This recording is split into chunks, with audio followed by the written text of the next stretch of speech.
Perspectives do not win wars, but the land of the defenders, great leadership, and the bravery of the men do. Here are just a few reasons why the Turkish or the Ottomans actually held out at Gallipoli. But first, some context, the actual war. After the Ottoman declaration of war, the focus of attention was on the Dardanelles, the narrow strait of water between Europe and Asia, one of the greatest maritime sea lanes in history, acting as the gateway to Constantinople, the Black Sea, and Russia. The Entente were ordered into immediate action and bombarded the forts at the entrance of the Dardanelles, thereby drawing attention to the proximity of the existing Turkish defenders covering this vital waterway. While the Turks subsequently put more effort into improving their fortifications, the Royal Navy just bided their time, so time wasting. Early bombardment of the Turkish forts achieved very little. The Entente fleet made major efforts to open the Dardanelles. Under the command of Vice Admiral John D. Roquebet, the fleet sailed into the straits. The naval guns blazed out, pounding the forts, but the effect was minimal. When under fire, the forts fell silent, but the moment the ships moved closer, the Turkish guns burst back to life. From this total defeat, the Gallipoli land campaign was born. Failure of the 18th of March triggered a decision to attempt a landing on the Gallipoli Peninsula, with the aim of seizing Khaled Bard and the plateau around it, which dominated the narrows of the Dardanelles. The gathering force was placed under the command of General Sir Ian Hamilton, who arrived the day before the abortive naval attempt on the narrows of the Dardanelles. The challenge ahead for Hamilton should not be underestimated, however. This would be the first opposed landing in the era of modern weapons. Not only that, this would have been the first conducted naval assault, especially on the narrow peninsula, where the terrain greatly favored the defenders. Gallipoli's technical issues and problems, Era 101. The landings on the Gallipoli Peninsula were not seen as a cue for the Navy to hand over the attack for the Army.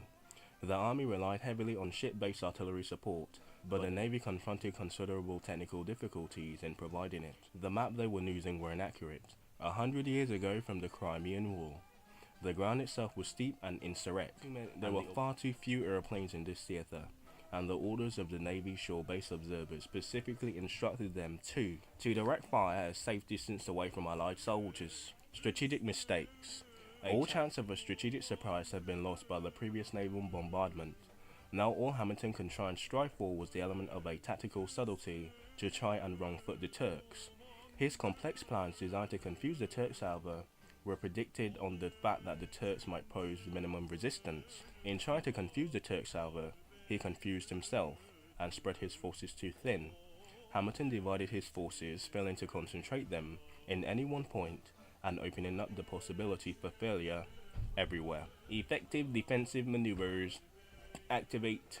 The Turkish Fifth Army, charged with defending the Gallipoli Peninsula, was under the command of General Otto Liman von Sanders. His plans revolved around light coastal screens, charged with causing the maximum possible delay, while the reserve would march to the point of danger and launch a counterattack designed to sweep the invaders back into the sea. As such, by accident or even design, he happened to make the perfect counter to Hamilton's shattergun approach. Mustafa Kemal, later to be known as Ataturk, the Turkish officer who recognized the threat and defended against the attacks, had expressed aggressive opinions in the past, earning him a political disfavor in the Turkish army. Liman von Sanders actually recognized Kemal's leadership qualities, however, and endorsed his command.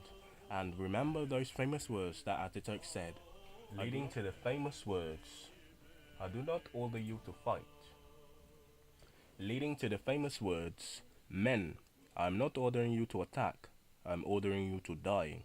In the time that it takes for us to die, other forces and commanders can take our place." Alright, so another dark thing of the era was racial underestimation. The Allies had the mistaken notion that since the Ottoman Empire was Asiatic and far removed from European affairs in Europe, that it would be a far easier target than the Germans or even the Austrian front lines. This decision was based on racial undertones that saw the Anglo-Saxon British as the superior to the Turks and allowed for absolute no thought the possibility that the Turks may be a match for the Allied forces until the seas turned red at Gallipoli. Alright, this also plays into racial undertones and the sick man of Europe myth until 1920, but yeah. Incorrect assumptions. The Ottoman Empire had long been seen as a politically volatile and militarily weak country, It has lost battles to Italy of all people in 1912.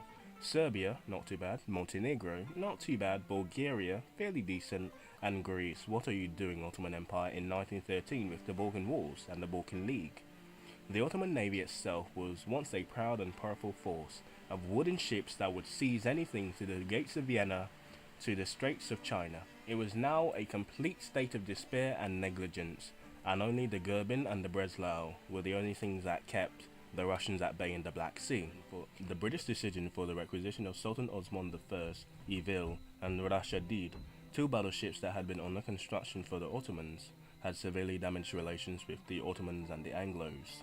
The Turks were now forced to accept an offer from the German government for getting the Goeben and the Breslau, which the British attempted to intercept, forcing the Turks into war. So hasty planning. The Admiralty wanted to take their time planning the assault on the Dardanelles, but the rising defeats on the Russian Empire and the renewed Turkish army forced an acceleration to the plans. They had poor intelligence, knew nothing about the weapons or tactics of the Ottomans, and were losing up to this point nothing really of assurance, and the underestimation of the will of the Turks to fight on their homeland. The landing force did not have any maps of their own either in their landing areas, and they would have to go in pretty much blind. Chinook Bear, Anzac Cove, Canadian Cove, Newfoundland Cove, you get the picture. God awful generalship, cause Gallipoli was to be the Zanzibar of World War I, the shortest war in history if you don't know. So the overall command of the Gallipoli campaign was Sir Ian Hamilton and Winston Churchill. World War II boy, you're not getting away from this one, but he was the planner, but still, god awful generalship.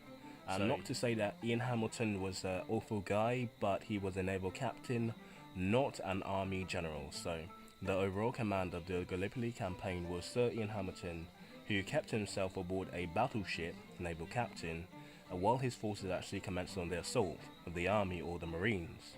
He was too far away to effectively command, and he kept in touch via radio or telephone, which was hardly efficient in World War I 1914. 1915 actually did not command a battle, so we can't rag on General Stopford again.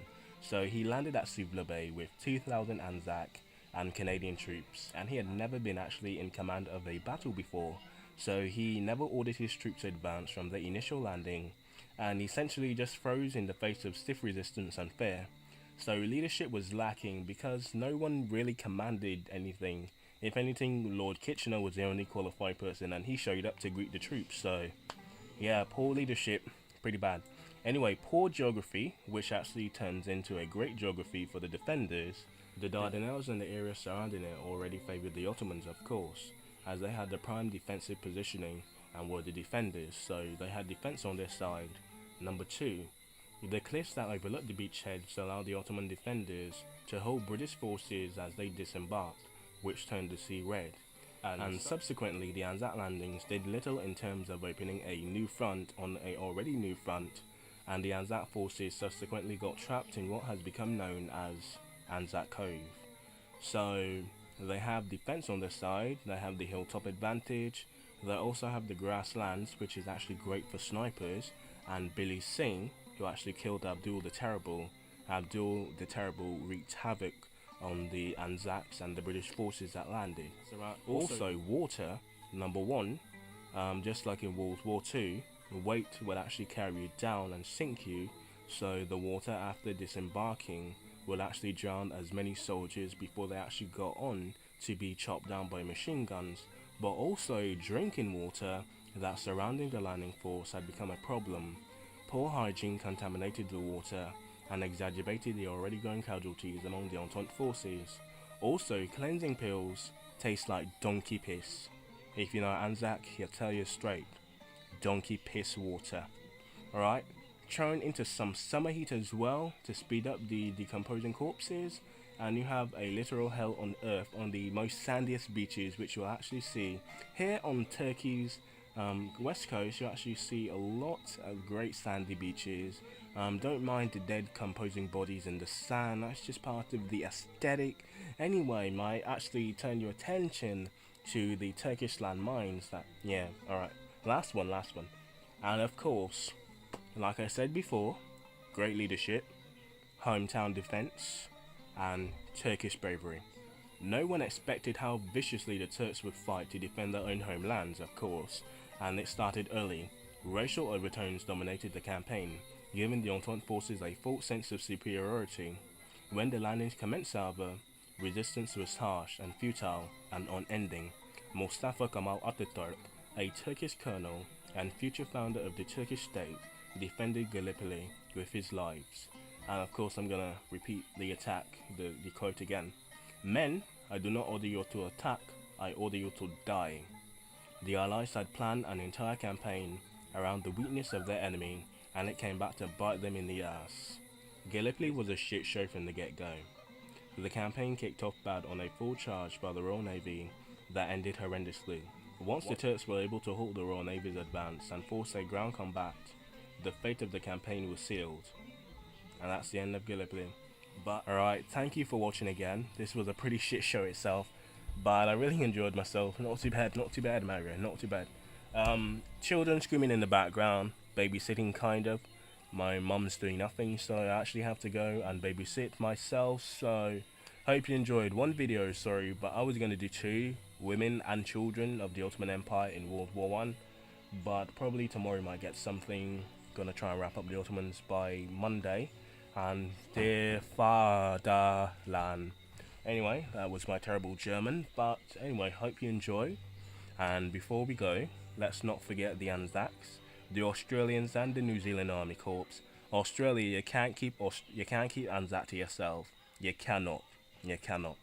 Let's not forget Winston Churchill, because this event actually humbled him, and that's why he was going in World War II, to actually have a actual strategy instead of just hastily doing stuff.